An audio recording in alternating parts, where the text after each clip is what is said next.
Good afternoon and welcome to What Matters to Me and Why here at UCI. Thank you for joining us today.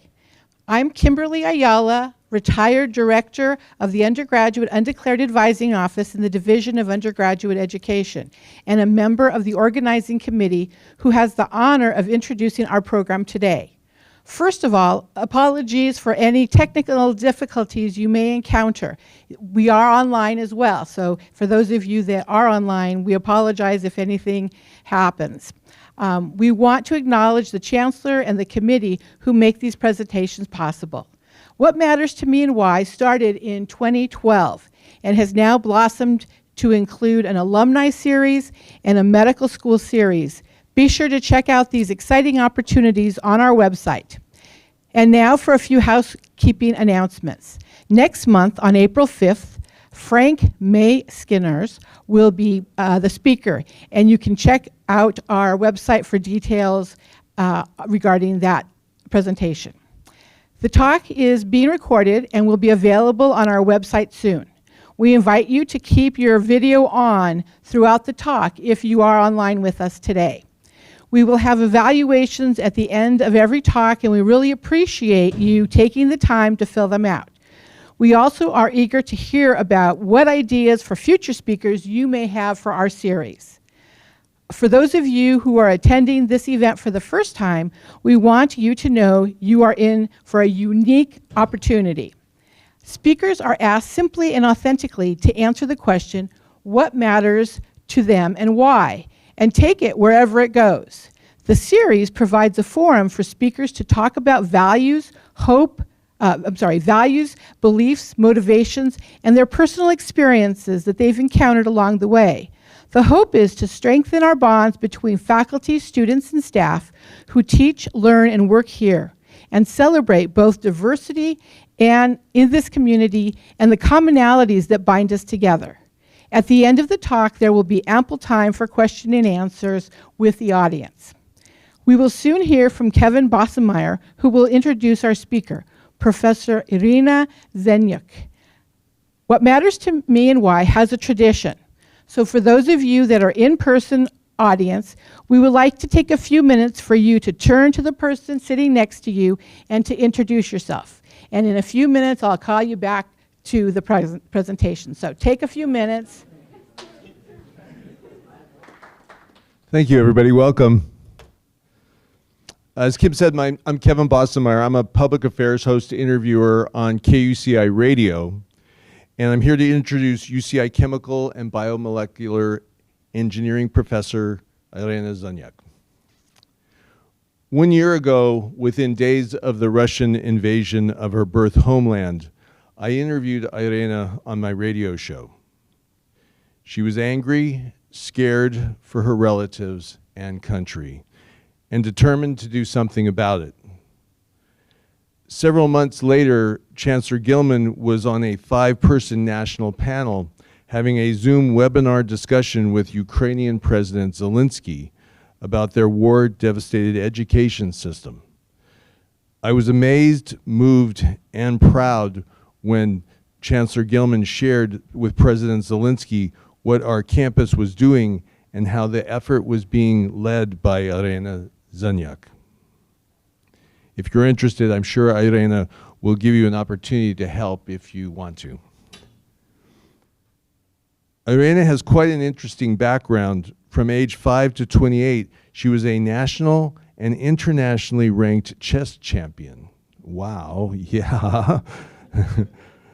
During the Q&A, you can ask her about the TV show Queen's Gambit and what she thought about it. She arrived in the USA after a long flight on September 10th, 2001, landing in New York City. As they were driving to their apartment in Lower Manhattan, her mother pointed out the World Trade Center Twin Towers, but the exhausted 15-year-old Iryna thought, "Oh, I will see them in the morning after I sleep." The rest is history. Iryna was truly amazed to see New York City come together during this incredible, extraordinary time of crisis. Now, we in the United States are amazed to see her homeland, Ukraine, come together to defend their homeland. She received her undergrad degree from New York University in 2008 and master's PhD from Carnegie Mellon in 2013. After a postdoctoral fellowship at Lawrence Berkeley National Laboratory in the electrochemical area, she joined Tufts University in 2015, and in July 2018, she came to UCI, where she is the director of the National Fuel Cell Research Center. Her lab group works on clean, renewable energy, and she leads them with design strategy using amazing materials and diagnostic tools. Please give a big, warm zat zat zat welcome to UCI professor and leader Iryna Zenyuk.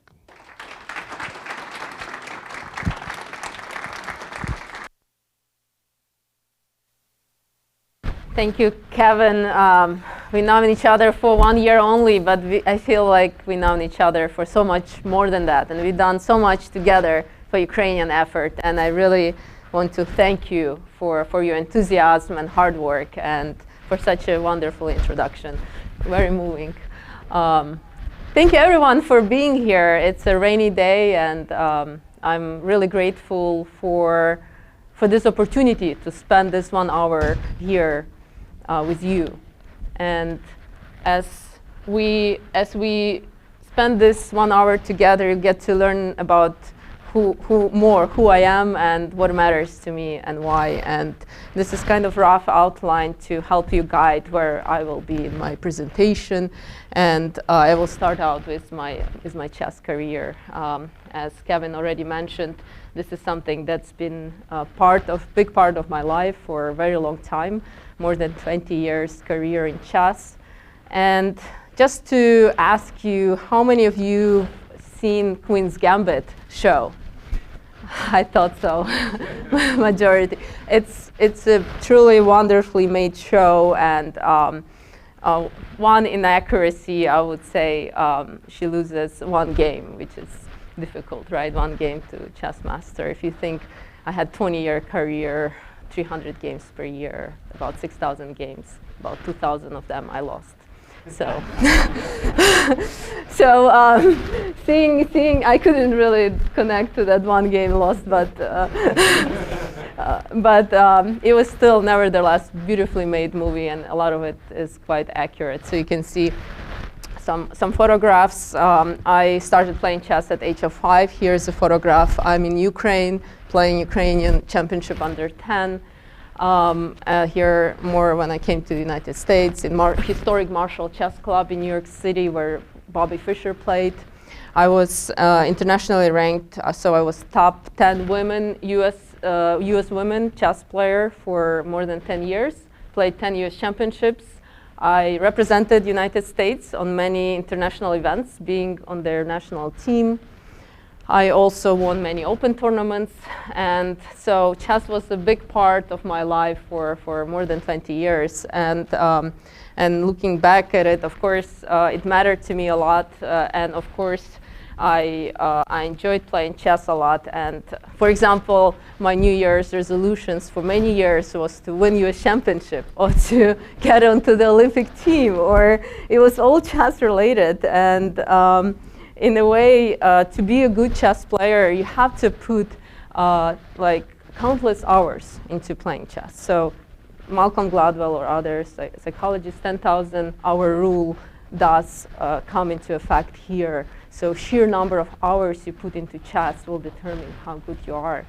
Not only that, perseverance, overcoming losses, mental toughness, and having support of family, because chess also requires resources. You have to have a coach, you have to travel to tournaments, so you need to have also supporting family, and all of that I've had. So, and you know, I put all that effort, and I wanted to be as good as I could, and I did try my best, and I think I did reach quite good results there to be top 10 in anything in the US. I think it's pretty impressive. So.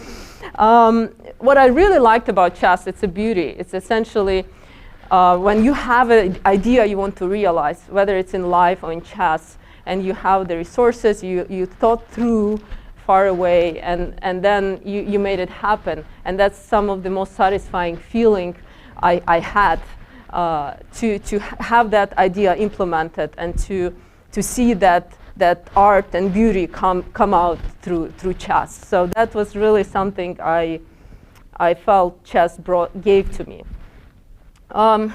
Another thing I really like about chess is how kind of ageless it is. You can have 8-year-old child playing 80-year-old person. For example, here I'm teaching Mama Arlene, who in her 70s left her family behind in Pennsylvania, went to Africa to open children's home. I had a pleasure to do some work in the children's home in Rwanda and teach both kids and also 8-year-olds and 80-year-old women. And that's something you can bring chess anywhere. It's a common language many cultures speak. You don't have to speak English. You can just have a chessboard and you can play together. And that's kind of always made me feel so, the chess is such an inclusive game.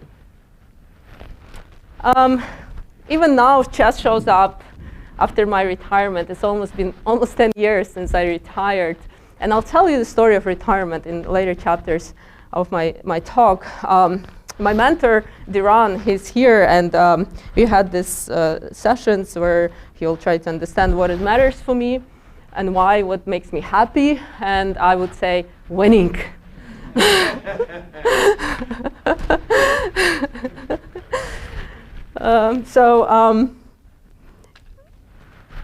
This is kind of lessons learned, but it's also coming back to why chess mattered to me. And one of the things, getting over losses, it's chess tournaments are tough. You play 2 games per day. It's 10 hours of chess. You can go to bed thinking about what went wrong, or one can really be like, okay, this is where I made mistakes. This is what I can do better, and move on to the next game. And that's kind of their losses. Chess is like suffering is part of life, right? Losing is part of being chess player. One just has to learn how to cope, and this is something I feel like really chess taught me how to deal with that. If being faculty, we faced with rejections in terms of papers, proposals, right? And if I compare 2,000 lost games or 50 rejected proposals, still different scales.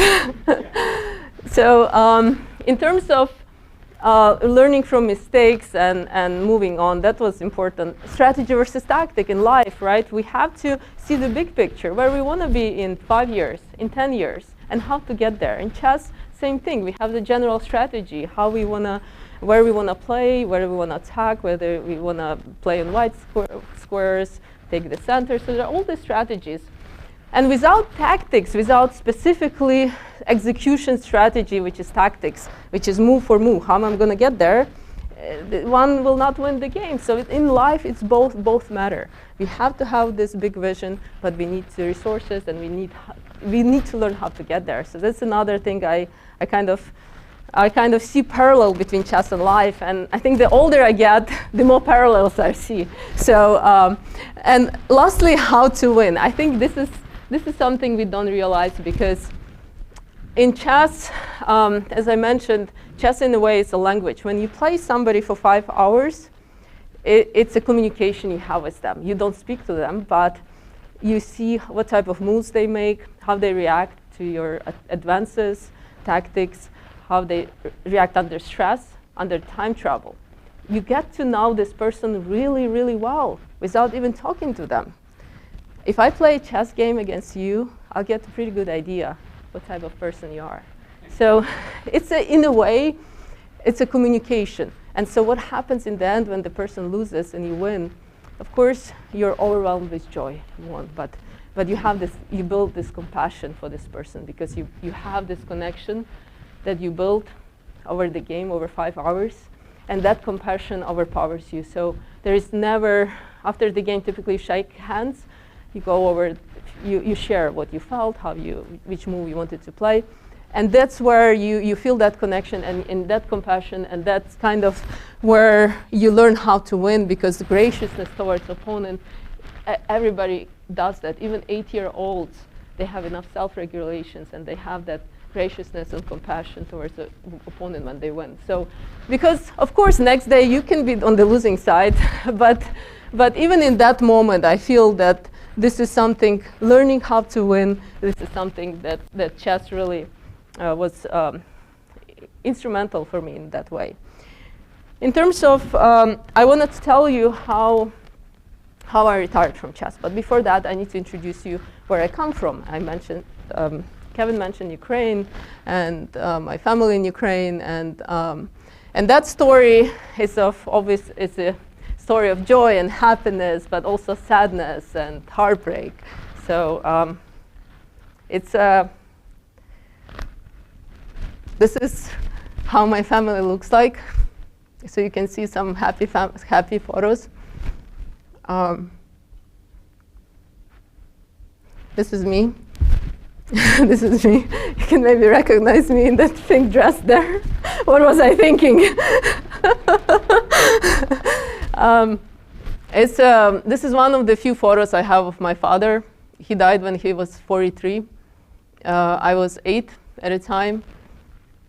And that things changed. My mom came to America a year later. That's my mom there, and in the black coat, to look for better life for me and my brother. I mean, that was 90s.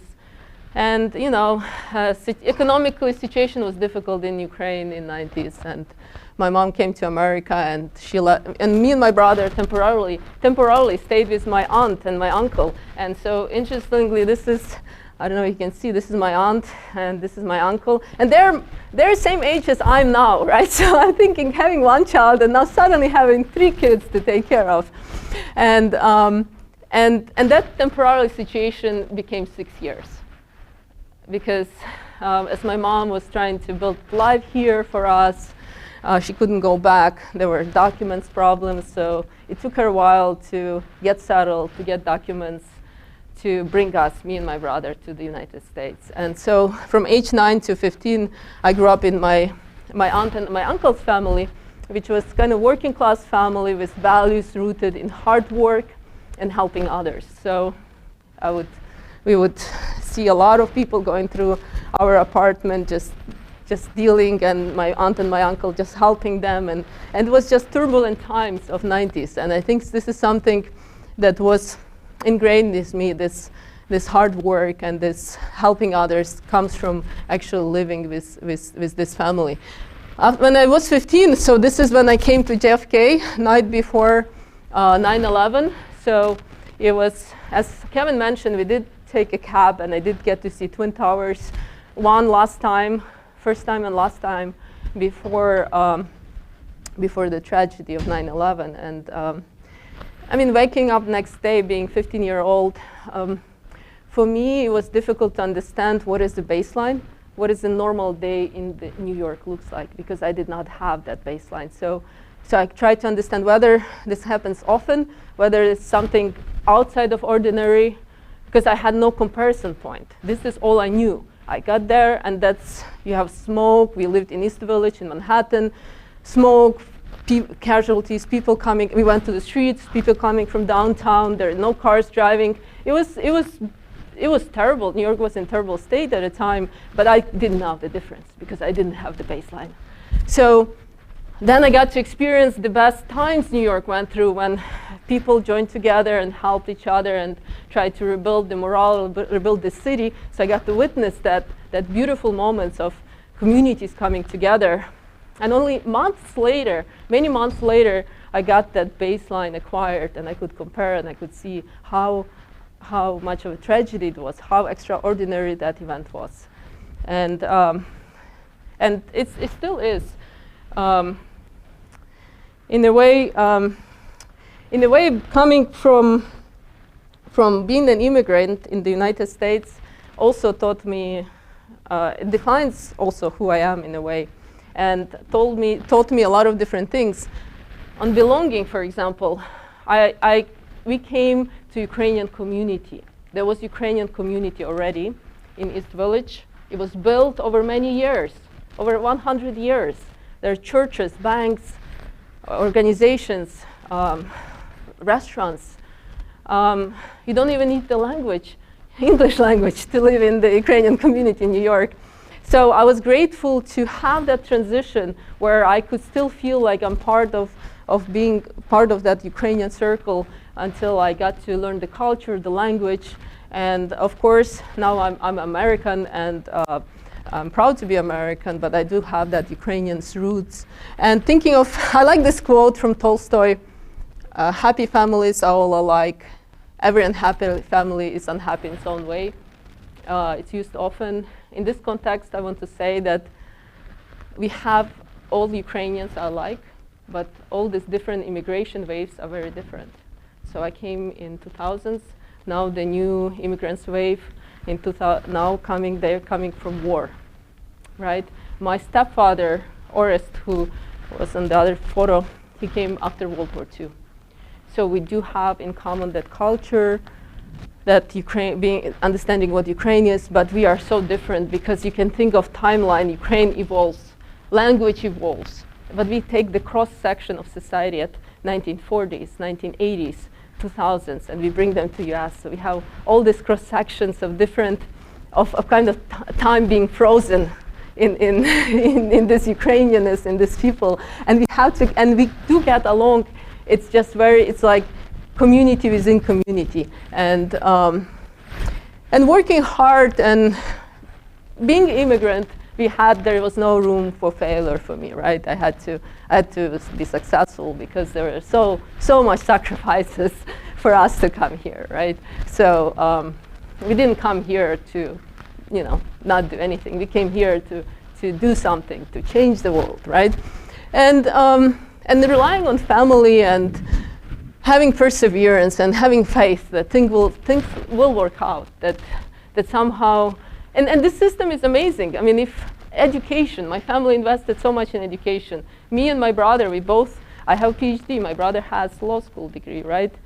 The family knew that education can really open many doors, and it did for both of us. I'm the only person in the family who has PhD, and my mom is very proud of me. And so I come back, and she has all these Ukrainian older ladies, and she introduces me to professor, yes, and then she says, oh, she has a group of 15 PhD students, and the older ladies don't know what to do with this information. And I was like, oh, Mom, this is not that relevant, but I know she's proud of me, and that's her way of expressing that.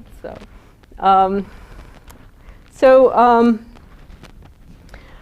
now we are going to move on to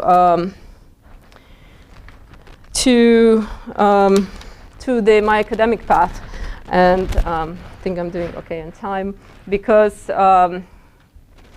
that's where essentially, as I mentioned, my family did invest a lot into me and my brother getting the right education. I was valedictorian of the small high school, Ukrainian high school. I went to study in Brooklyn Poly, which is in Brooklyn. Now it's part of New York University, so I'll commute from New York to Brooklyn, the reverse commute. Most of people go from Brooklyn to New York in the morning. So that was interesting. And I studied really hard, and I played a lot of chess. So I never been to a bar.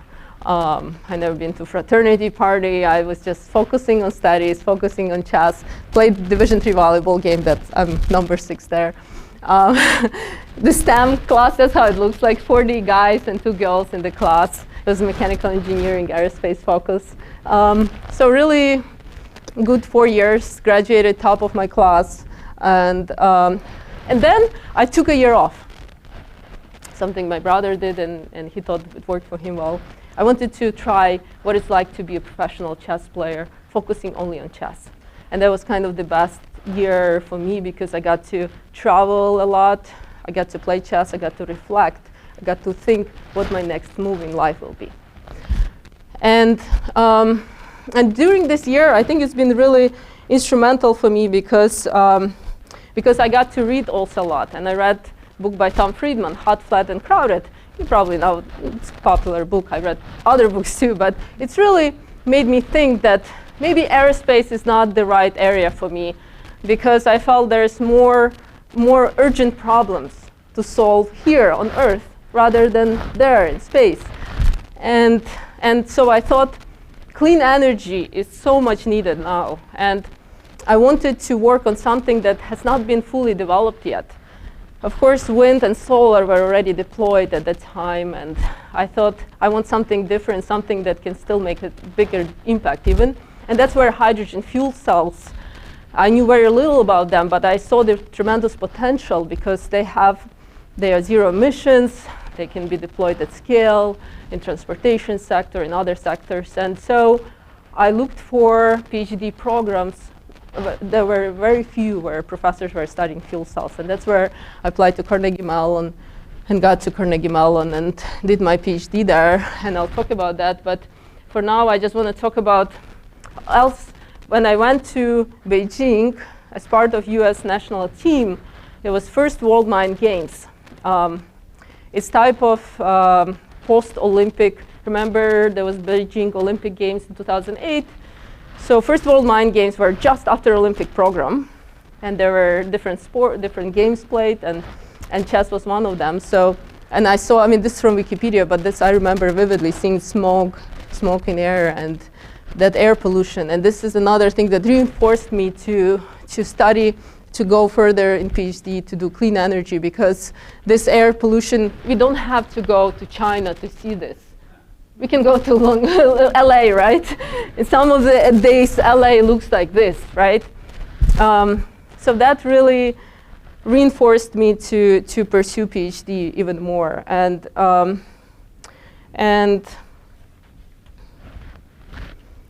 so I want to tell you more about my PhD. It was 4 years. It was very long and tedious. I was famous chess player, and then I got to do all this stuff you do for PhD, and things don't work, and you are a new group. Your professor just became assistant professor. So it was very tedious, very difficult for years, because you doubt yourself a lot. I wasn't sure how good I am. Am I really good in what I do? Or, I mean, I'm not as good, I'm not top 10 as I'm in chess for sure, but am I good? So I had no idea, because it was really, because I see other people publishing a lot. And my project, I had to build a lot of things from zero. So my publication came after year 2 or so. So that was metrics, looking at rating chess players. We evaluated ourselves on metrics, right? My rating is this rating, I'm ranked this way. In PhD, these metrics really don't reflect how good you are or how talented you are, because it's very specific to the group you are in, to the project you work on. And so for me, it was quite a difficult time. And I remember close to graduation, my advisor sent me an email saying, hey, there's this open position Berkeley lab. Do you want to apply? And I was like, I'm not qualified. And he was like, give it a chance. And of course, I got the job. I got the postdoc at Berkeley lab, and I was like one of the best postdocs there. But at the time, I thought I'm not qualified. And I'll talk about this imposter syndrome, because I do see that a lot in academia, among the minorities and women. And this is something I lived through, so I understand how it can be detrimental to somebody's career. If my advisor did not encourage me to apply, I wouldn't have, because I didn't think I was good enough for that position. Because I had 2 publications maybe, and some people had 10. But again, it was not about quantity, it was about quality. And when I was a postdoc, I had to make a decision, because 4 months later, after that decision to apply for Berkeley, I was not good enough. I applied for tenure track job, and I thought I'm not good enough. And I got a job at Tufts. So I got a tenure track job at Tufts, which is very difficult to get. I postponed it for a year and a half, so I was a postdoc while I knew what my next step will be. I knew I will be faculty, and I knew how difficult it is to be a faculty. And if I wanted to make a real difference, I had to put my 100% in. And so I couldn't do both. Chess, tournaments, missing conferences, all of that. So it was the inflection point in life. Should I choose chess or should I choose tenure track professor? And you can guess which one I chose, right? But there were pros to professional chess player life because I do love the game. I do love what chess gave me and that satisfaction of studying the game, and it sets my mind at peace. And this is actually, I've been thinking about this thing for a while, because when you play chess, you have to be 100% focused onto the game. And there are psychological studies that show when we are focused, we're more happy, we're more rewarded than when we multitask. So there is something to it. Some satisfactions come from the fact that I can focus for so many hours on one thing. It's very difficult to make your mind focus. You have to do a lot of mindfulness exercises, right, to do that. But chess was natural for that. And I think that's kind of where also some of this love and satisfaction comes from. I had fame and recognition, long career. I knew where, I'm going with chess. Obviously, financial stability, if you depend on tournament winning, that can be a little bit tricky. Women titles. This is one of the things I don't like about chess. And because the history of the game, it's a question whether it's sport or it's not sport. Soviet Union been a big influencer on how chess culture developed, because more than half world champions came from Soviet Union. And Soviet Union defined chess to be a sport. If it's a sport, men and women play separately. And that propagates even now. Women have women titles. We play open tournaments together. We play US championships separately. Point of controversy, because why should women play chess separately? If it's a game, women and men should play together. So that's that controversy really we have 8% women playing chess, and this controversy is not helping to bring in more women into chess. So really, I can have a whole lecture on this. I don't want to delve too much into this, but it's not the point that it's helpful. Tenure track, of course, I'm passionate about sustainability, clean energy. I want to do that. It provides independence, job security, and start from zero, not zero. I had maybe how many years of career? 5 years. Here I had 24 years of career. Tenure track is difficult, but what important point about here chess is in a way sport, because you have to have mental stamina. You reach peak in the mid-30s. If I was a chess player, I'll be at my peak now, at 36. Then you have another maybe 5 years, and then by mid-40s, it's really beginning of retirement. Really, you transition to be more of a coach, enabler to others, but your chess game goes downhill from late 30s. So being there, I would probably have another 10 years of good career, after which I'll have to transition. Being in academia, 27, 28-year-old professor, I was young. I had another 30, 40 years of career ahead of me. That was exciting. I could still make a difference. I could still do things. So tenure track, something that I chose, and I stopped playing chess abruptly. I declined US championship, declined national team, didn't play a single tournament after that. And I think it was the right decision to make, looking back. Some of the tenure track.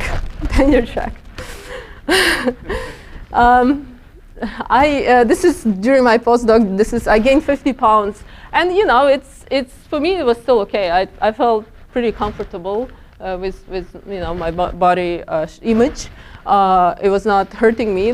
What was hurting me is the health problems that it came with, high blood pressure, and I have this wonderful physician, and I come to her and I say, hey, I wake up at night and in panic because my father died from stroke.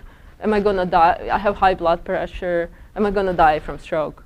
And she's like, oh, no, no, no, you're not going to die from stress. But in your 60s, I was like, oh, gotta do something about this. So exercise and stress, it was mostly stress-induced that I actually gained this much weight. But essentially, just to give you an example, during first 2 months of faculty job, I wrote 2 NSF grants. So I used my perseverance and hard work and focus from chess into academia. And those skill sets translated well. Those 2 proposals were funded in first and second year. So chess skills really helped me also with academic career. So what I learned from academic path, I think it's okay to pivot, to change specialization. It's never too late. For me, it was first going from aerospace engineering to clean energy. It's a small pivot. Second, from chess career to academic career. That's a big step. But it was the right step. And it's a matter having faith that you can still be successful in this new career and making sure you have the right mentors and support system. A job that is meaningful, this is very important. I wake up, I'm excited about things I have to do today. The students I advise, they're sitting here, this whole row. They're real pain, but but you know, we have a common goal. We want to prevent the climate change. We want to mitigate it. There is climate anxiety, and this is for real. This is young people experience that much more than older people. And I think we do have tools to mitigate climate change. And imposter syndrome is there. It's there specifically minority groups in academia. And this is something I had to face, I had to live through. And I think having the right mentorship, having the right mentors who can tell you, you can do this, you belong here, just because you look different, or you don't have 10 papers, you're still very good. So having that person to tell you this, I think it's quite important. So lastly, I will conclude with what it's like to be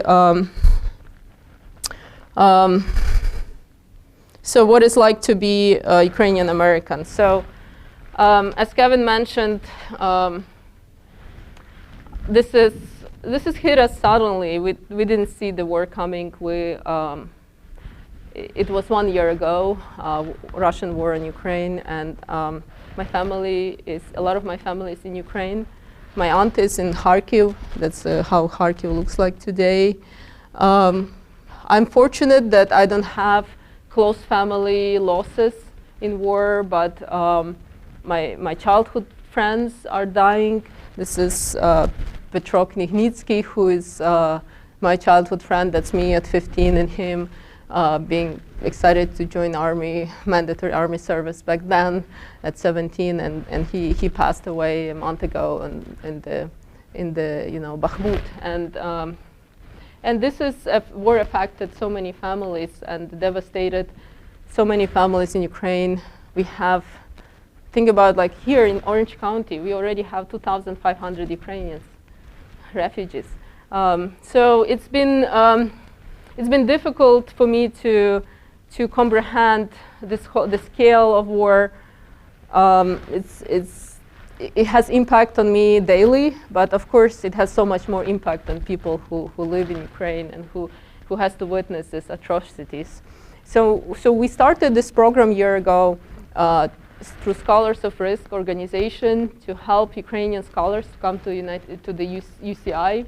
As I mentioned, Kevin was a big part of the program. We had a good team working on this together, and through the support of UCI, provost office, deans, we managed to collect $250,000, including the Zot funder, which was around $70,000. And this was all the media exposure we got, which was very helpful to our cause. And now we have several scholars coming. We have one scholar here in audience.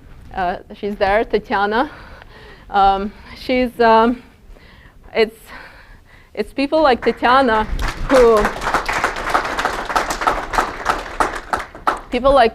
who inspire me.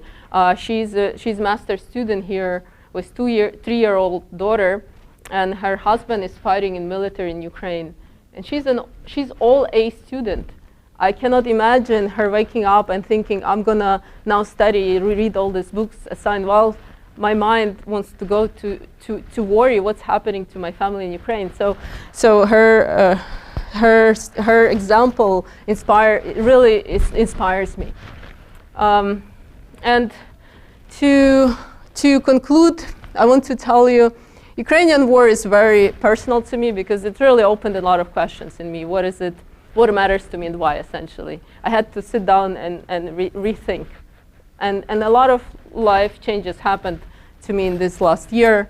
And essentially reflecting on all the privileges that I have. Doing research is a privilege. In Ukraine, academic institutions are being destroyed. There is no labs to do research. So it's really made me reflect and think how fortunate we are here, right? Doing something, if we can change the life of one person, it's already something. And mental health, something I did not have to pay attention much in my entire life. And in the last year, it was really difficult for me to cope, to go through my day and to, because war affected things so much. And so I had to learn more practices such as mindfulness, meditation, and this helped me a lot. But essentially, mental health is so important because war affects not only Ukrainians. I know many of you in the audience are affected by war, by atrocities that happen in the world.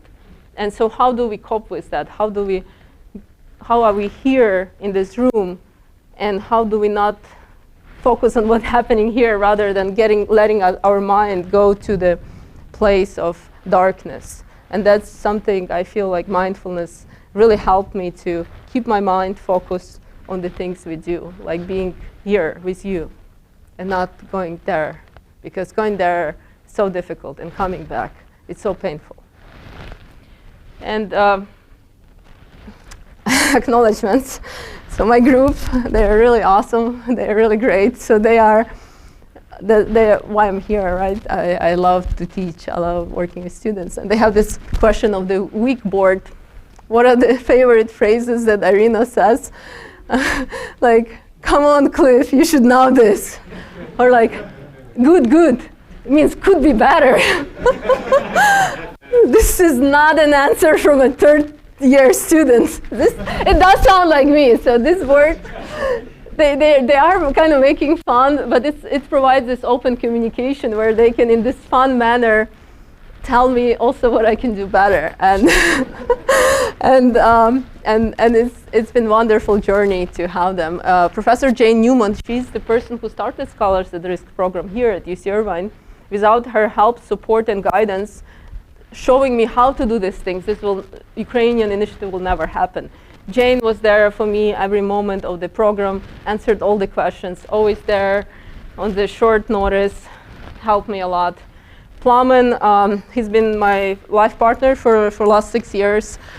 We separated this summer, but we've done a lot of things together. He's still my close friend and collaborator and here at UC Irvine. And I'm grateful for all the things we've done together.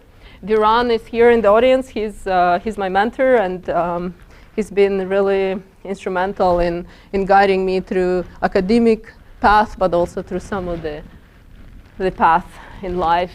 And there are many other people that I don't recognize in the photos because I couldn't find the good photos of them. But Jack Brower is here. He's been a center director in the center I'm now. He became institute director. He's been my mentor too, and really helped me getting my academic and center career going. And Faryar Jabari is here. He's my go-to person with any problem for academic problem. He's our associate dean. But there are many others, and I wouldn't have time to acknowledge everybody. But I'm so grateful you came for this talk and you spent this hour with me together. Thank you.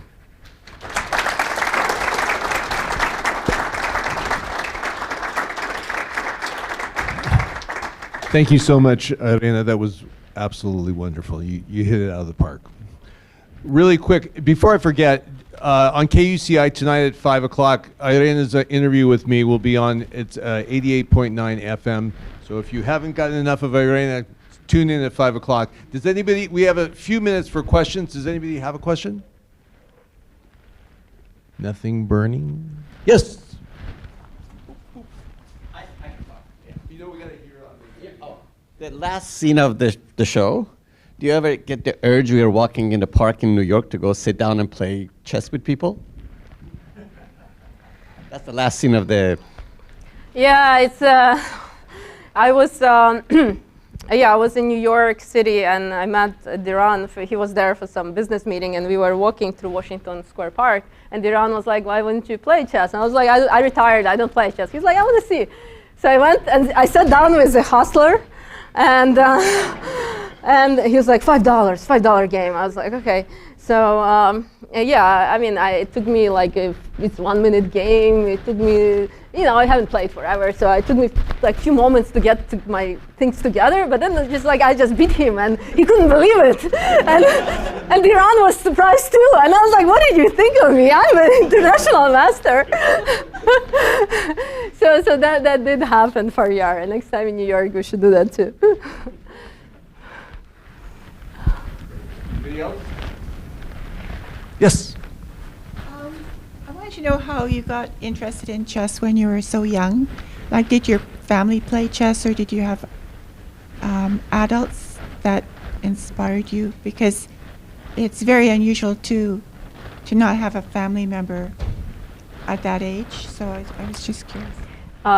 You're right. Usually, actually, there is a strong correlation between women chess players, strong chess players, and most of them had their father being strong chess player. So there is strong correlation there.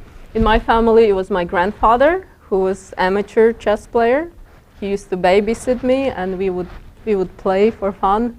And I just naturally was good. And in Ukraine, chess culture was so strong that we had all this free chess lessons, free chess clubs.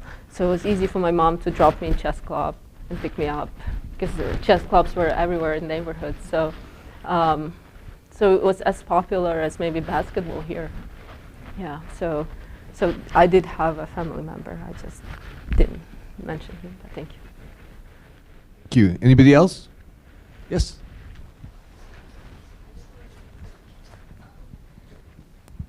I will not ask questions. I will just say thank you for your participation, for not being indifferent, for all the efforts, for all the people who were related to this Ukraine initiative, because it's very precious, it's very valuable, it's very helpful at the moment. So just to say thank you. Thank you once more. Thank you, Tanya.